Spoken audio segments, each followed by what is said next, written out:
How is heartfulness connected with Sufism?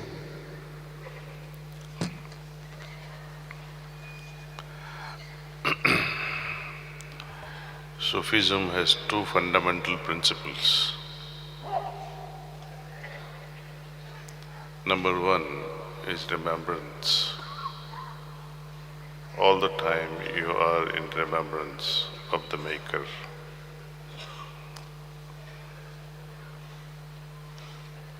Second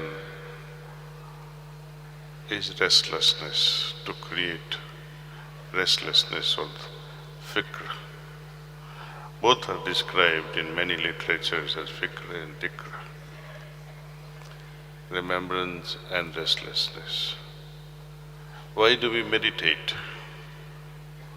We meditate on the presence of the divine light we all have. With the help of transmission, Sufism calls this transmission as tawajjo. Babuji calls it pranahuti. It's the same thing, pranasya pranaha, meaning one that nourishes your soul, one that nourishes your ruh. We all know how to nourish the body. We also know very well how to nourish our mind. But in order to nourish our soul, you need this tawajjo, the attention from above. So these are a few similarities. Practice, practice and practice. As riyaz we call in anything, music, recital, demands relentless riyaz. Same thing with meditation. Meditation done once in the morning or 5 times a day and forgetting the source rest of the hours is of no use. It must become a habit. It must become a biological clock. It must become automatic in our system that with every breath we remember the Lord. These are some similarities.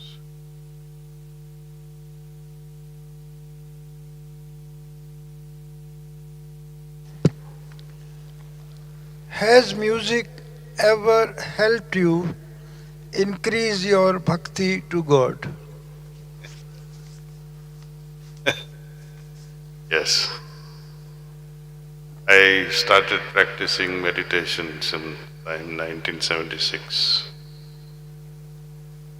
Then I was 19 years, 20 years age, just transcending into. Since I started, those days we used to enjoy filmy music.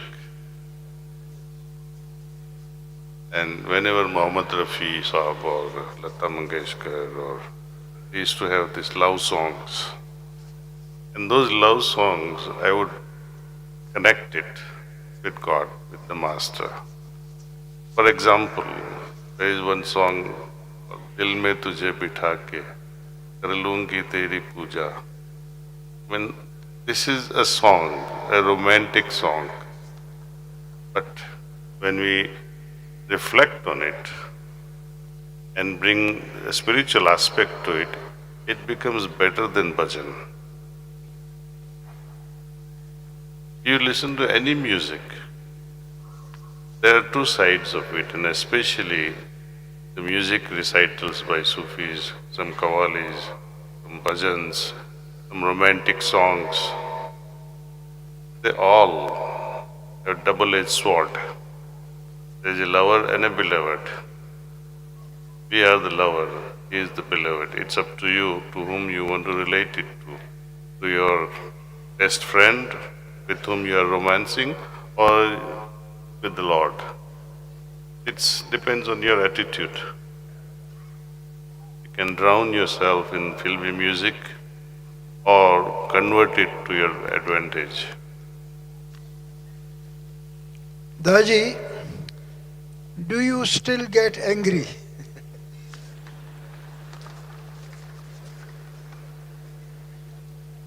I I feel sad actually. Instead of getting angry, I feel pity. Even though I feel like getting angry, it just doesn't happen. I get irritated to some extent, but I don't remember getting so angry to lose my head. It has not happened. Do you suffer from emotions and how do you deal with it? Well, emotions will always be there. We are all human beings with hearts. Whenever I receive emails from our satsangis because of hardship, for example, sometimes they write, "My son is beating me up," meaning, son is beating up the father. What to do? Your heart cries out. And is there a solution? Can I say that stay away from your son or get some two people and finish him off?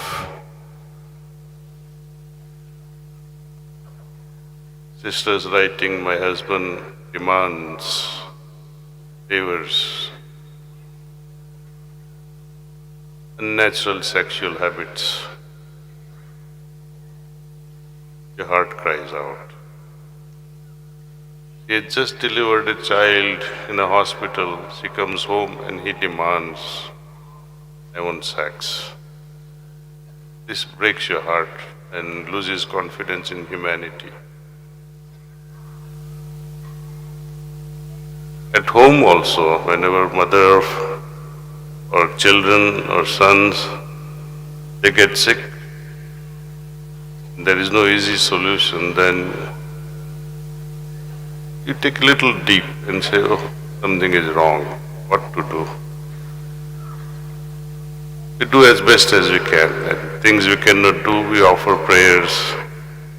May Allah, may Allah solve the problem. Rest, we don't worry. So emotions are there, but transfer it. Leave it to God and say, God, I try my best, but you must try your best first. And then if you cannot solve it, leave it to Him. I share with you an example from Lalaji's life, whose birthday we are celebrating. One of his daughters at the age of 2 or so passed away. And during the small assembly of satsangis, one fakir or one sannyasi came and saw tears in Lalaji's eyes. So sannyasi was mocking Lalaji Sahab. Said, you, a saint, how can you be crying on the death of just a little child? Lalaji didn't say anything at that moment. And after a brief gap of time, he got up from his position, collected some dry leaves and walked on it. That made a lot of noise. You know what sort of noise it makes. Lalaji said even dead leaves makes noise when they are hurt. I'm a human being with a heart. How can I not cry on passing of my daughter? My heart is not of stone.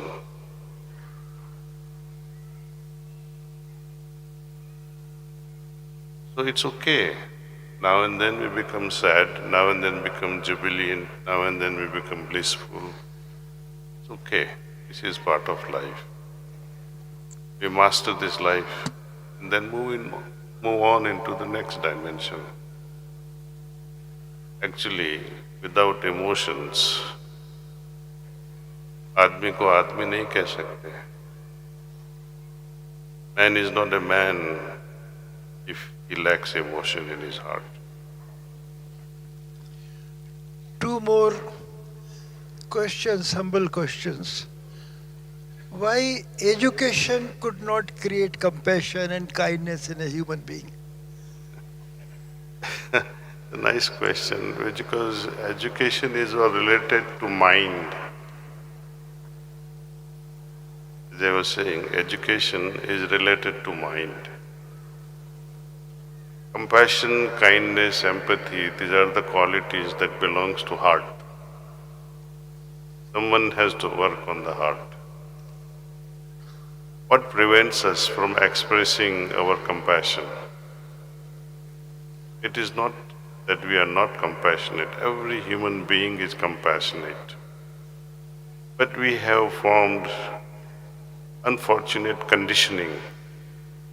I share with you one example. One scientist did an experiment on how we respond to various situations. He selected followers of